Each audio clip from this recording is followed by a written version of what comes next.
Welcome back to my channel. Patricia here in the Wellness Arts Cafe. I am a descendant of March Panel. I acknowledge and honor the Miamiyake, Lenape, Bodwe, Wadmik, and Saawanwan people on whose ancestral lands I currently reside.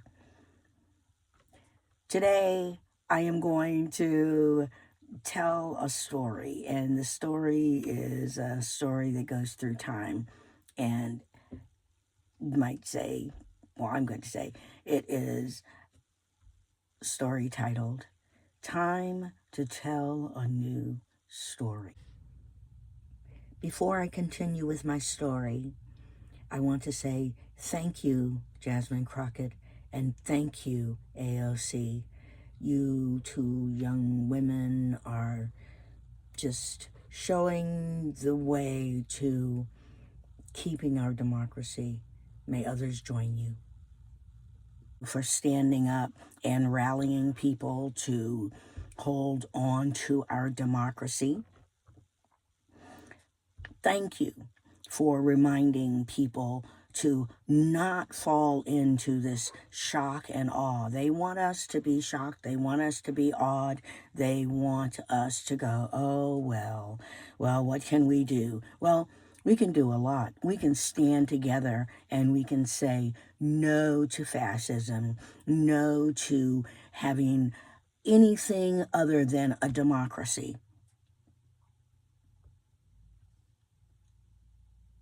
And, of course, removing all bogus players. Doge, as so many people say, what is Doge? Yeah, it's something that's supposed to go in and break down all the systems. And yeah, that's exactly what it's been doing. Not to the benefit of the people, it seems. But that is a story that's unfolding, and more it will be unfolding in the courts more and more because the people say no. Our story going forward is us as a unified nation going forward as a democracy. There has only been a republic, democracy here, and never a ruler, never a king, and it shall ever be, never a king.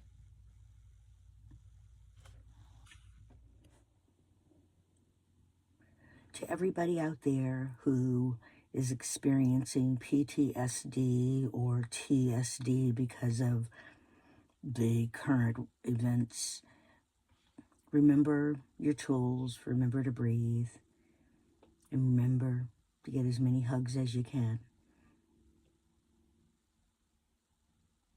from people who want to give you hugs.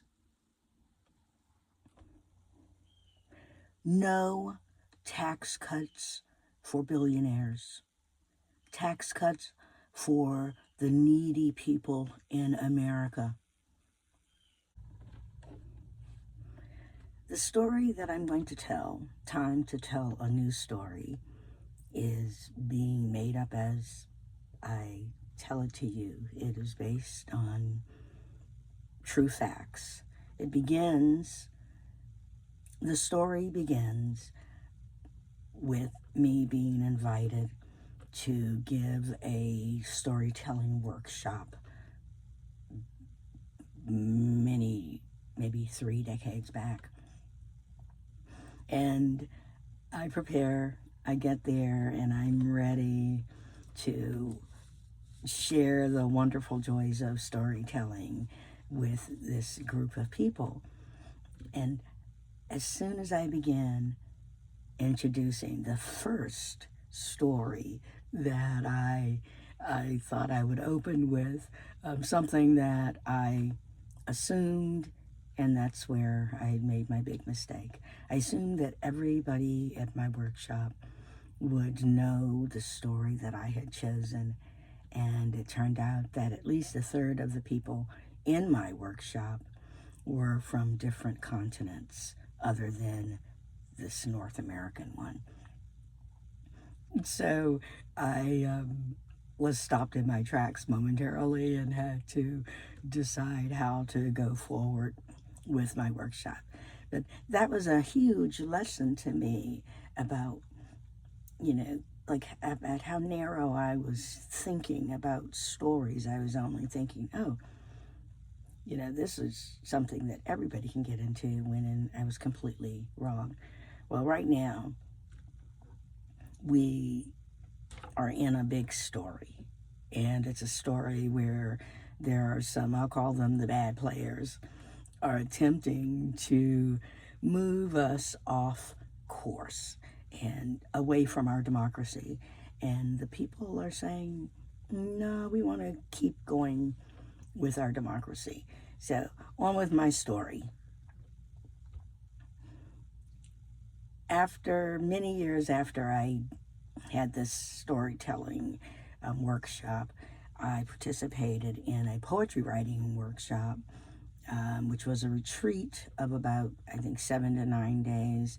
And while there, part of the programming was storytelling, or programs presented by storytellers. And one of the storytellers there spoke about Shiharizad. And you may know who she was, or you may not. Well, I had heard her name before, but I soon learned that Shiharizad was a young woman who saved her life because every day she created a completely new story, because she had learned that her husband, King, after one day, would kill whoever the current queen was.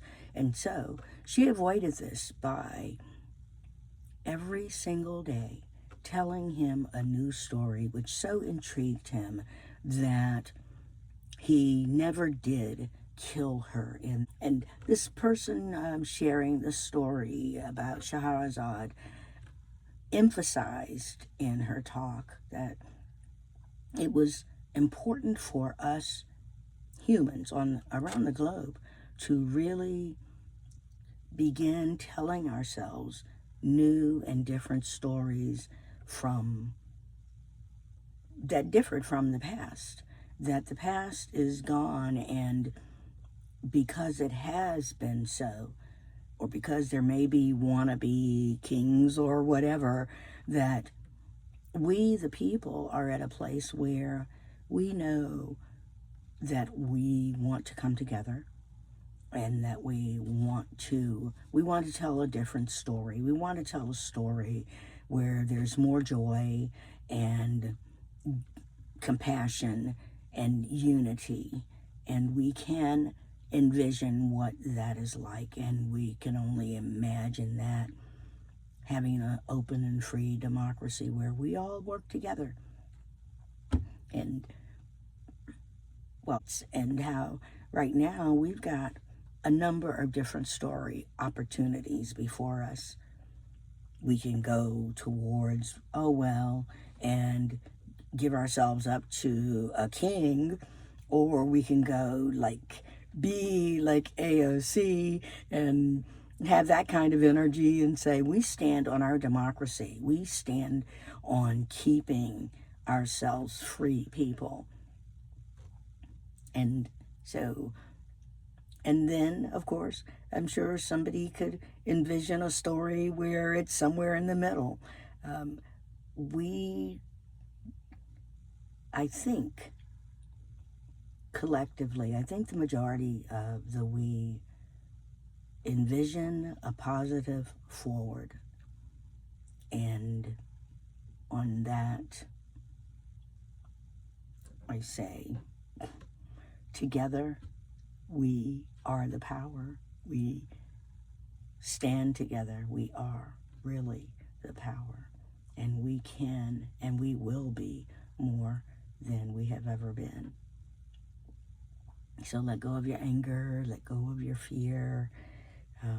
If you need to have a talking stick in order to have conversations with other people, or rock, get one, and pass it around and give everybody the time to be heard, and give everybody the respect of listening.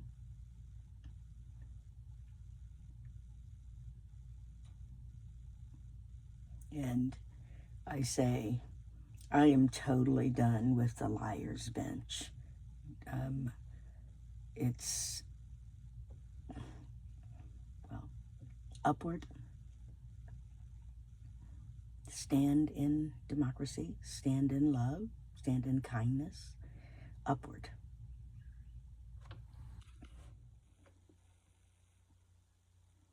I am now going to shuffle, then draw an oracle card from the Goddess Oracle deck.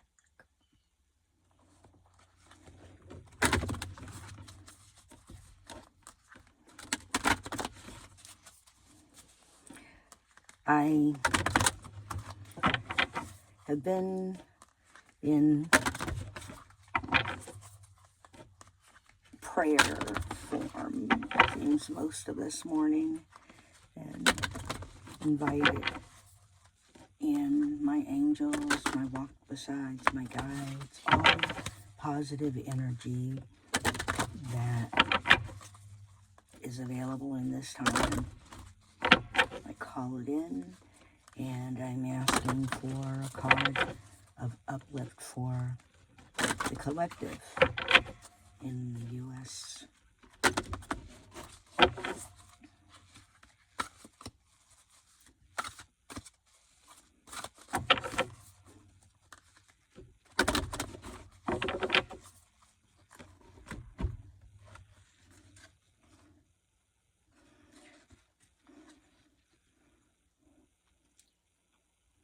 As you can see, the card for the collective today is the card of justice, Mott. And I'm going to get the book and read what it says about Mott.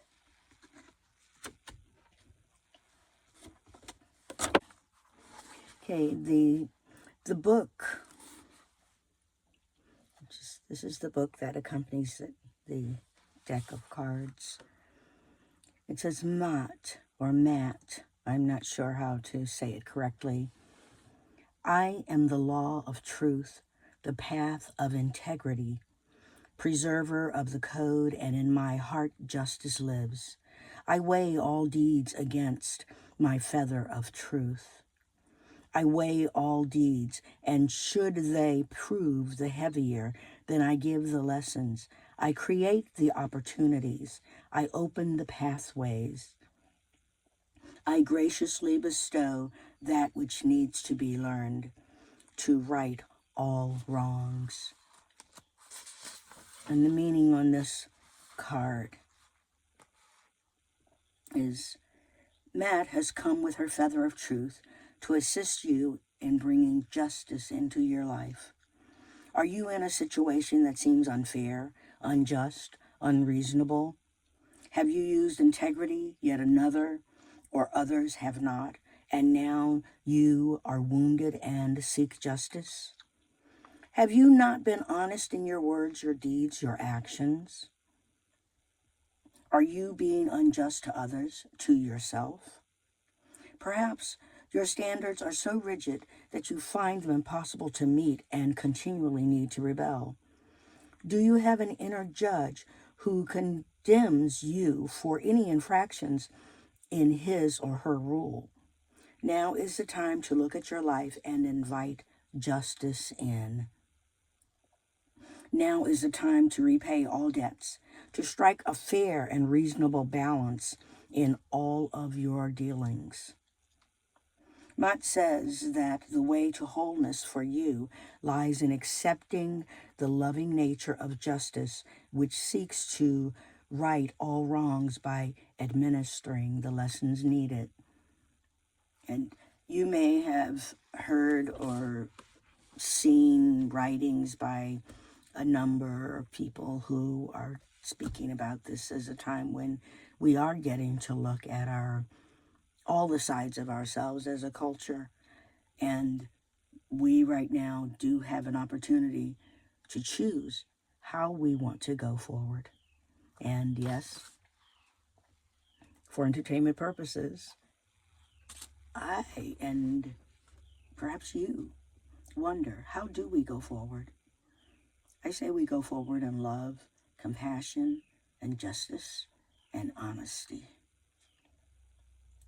Good hard work, yet I really think that we are up to it. Blessings to all.